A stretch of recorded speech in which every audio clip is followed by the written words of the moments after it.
उसी बीच अहम खबर है कि भारत में टेरर मॉड्यूल को लेकर बहुत बड़ी खबर सामने आई। दिल्ली पुलिस के स्पेशल सूत्रों के हिसाब से पाकिस्तानी खुफिया एजेंसी भारत में बहुत बड़ी साजिश रच रही है। पाकिस्तानी खुफिया एजेंसी आईएसआई भारत में अपने आतंकी तैयार करने में जुटी है। भारत में आतंकी संगठन इंडियन मुजाहिदीन के खात्मे के बाद आईएसआई इस फिराक में लगी है कि कोई ऐसा संगठन तैयार किया जाए जो इंडियन मुजाहिदीन की जगह ले सके।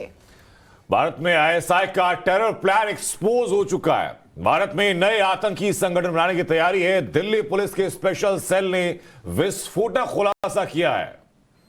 सूत्रों से खबर यह भी है कि हाल ही की आतंकी घटनाओं की जांच से मिले सबूत आईएम और सिमी के फरार आतंकियों की मदद ले रहा है आईएसआई। भारत में आईएसआई का टेरर प्लान एक बार फिर से एक्सपोज हो गया है। आतंकी संगठन तैयार करने की कोशिश में है पाकिस्तान की खुफिया एजेंसी दिल्ली स्पेशल सेल ने यह जानकारी दी है।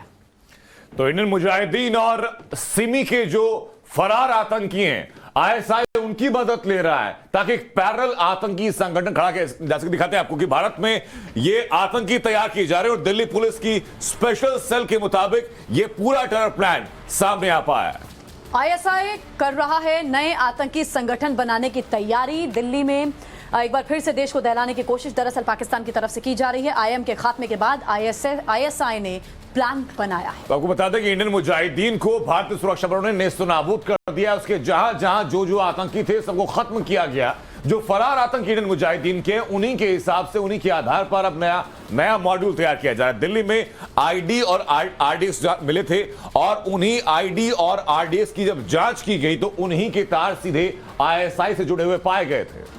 देश में ही तैयार किसी आतंकी ग्रुप का हाथ, ये अपने आप में एक सस्पेंस है। आईएम सिमी के फरार आतंकी आईएसआई की मदद कर रहे हैं। आईएम इंडियन मुजाहिदीन भारत में नए आतंकी संगठन बनाने में मदद कर रहा है। आईएम और सिमी आईएसआई की तो एक एक करके आपको याद होगा कि राजधानी दिल्ली में जब 3 अलग अलग जगहों से कहीं से आईडी बरामद किए गए थे, कहीं से बम बरामद किए थे, हथियार बरामद किए गए थे, उन्हीं की जांच करते हुए ये चीज सामने आई। अल सफा नाम से एक संगठन एक्टिव हो चुका है और अल सुफा संगठन के आधार पर ही इन्हीं आतंकियों का एक पूरा मॉड्यूल तैयार किया जा रहा है। आतंकी तैयार कैसे होते देखिए जरा।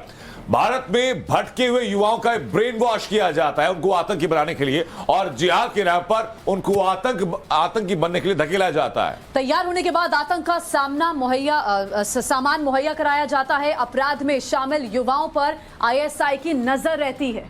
जो युवा अपराध में शामिल है आईएसआई उस पर नजर बना के रखता है। ज्यादातर आपराधिक युवाओं को आतंकी बनाने पर जोर है। उनका पहले ब्रेन वॉश किया जाता है, उसके बाद उन्हें आतंकी बनने की, आतंक फैलाने की पूरी ट्रेनिंग दी जाती है। तो यानी दोनों चीजें साफ हो चुकी हैं। पहली आपको तफसील से बता दिया गया कि कैसे आईएसआई इंडियन मुजाहिदीन का मॉड्यूल जो खत्म हो चुका है, इंडियन मुजाहिदीन के फरार आतंकियों को इकट्ठा करके अल सुफा नाम का एक संगठन बनाने की कोशिश कर रही है। अब उस संगठन में जिन युवाओं की, जिन लोगों की भर्ती करनी है, वो भर्ती कैसे होगी उसका मॉड्यूल आपको बता दिया कि जो लोग आपराधिक प्रवृत्ति के होते हैं, अपराधों में शामिल होते हैं या जो लोग भटक चुके होते हैं, उनको अपने साथ जोड़ा जाता है आतंकी संगठनों के द्वारा। उनका ब्रेन वॉश किया जाता है, जिहाद के नाम पर उनको गलत तालीम दी जाती है और फिर एक आतंकी के तौर पर उनको तैयार करके उनको सारा रसद दी जाती है, सारे हथियार दिए जाते हैं और फिर आतंक के कामों में उनका इस्तेमाल किया जाता है। तो भारत में तैयार किए जा रहे हैं आतंकी। आईएसआई का टेरर प्लान क्या है ये हम आपको बता रहे हैं। आईएसआई नए आतंकी संगठन बनाने की तैयारी में है। आईएसआई ने पूरा प्लान तैयार किया है। इंडियन मुजाहिदीन के खात्मे के बाद दिल्ली में मिले आईडी आरडीएक्स जांच की भी खबर सामने आ रही है। और हमारे सहयोगी अनुज मिश्रा इस वक्त हमारे साथ जुड़ चुके हैं। अनुज, क्या पूरा मॉड्यूल है ये? स्पेशल सेल, दिल्ली पुलिस की स्पेशल सेल ने क्या इनपुट्स दिए हैं? जी देखिए, जिस तरीके से पिछले कुछ दिनों में तमाम आतंकी गतिविधियों को देखा गया, दिल्ली में आईडी मिलने की बात की जाए या विस्फोटक मिलने की बात किया जाए, वहीं दूसरी तरफ अगर जहां बात किया जाए चित्तौड़गढ़ में जिस तरीके से 3 संदिग्ध आतंकी पकड़े गए, उनके पास से भारी मात्रा में विस्फोटक मिले। इन तमाम मामलों को देखते हुए जो खुफिया एजेंसी है, जो स्पेशल सेल है, उनका साफ तौर पे यही कहना है कि जो नया मॉड्यूल सामने आया है वो ये है कि अब सीमा पार से, खासतौर पे आईएसआई की बात की जाए तो एक नई प्लानिंग, एक नई स्ट्रेटेजी वो तैयार कर रही है। इंडिया में ही जो आतंक की फैक्ट्री तैयार की जा रही है, इंडिया में ही जो जी, अनुज। नौजवान है, खास तौर पे जो क्रिमिनल बैकग्राउंड के लोग हैं, उन्हें हाँ। बाकायदा ब्रेन वॉश किया जा रहा है और उन्हें आतंक की गतिविधियों ट्रेनिंग में दी जा रही। ठीक है अनुज, ये बड़ी खबर है, आप इस पर नजर रखिएगा। अपडेट के लिए हम वापस लौटेंगे।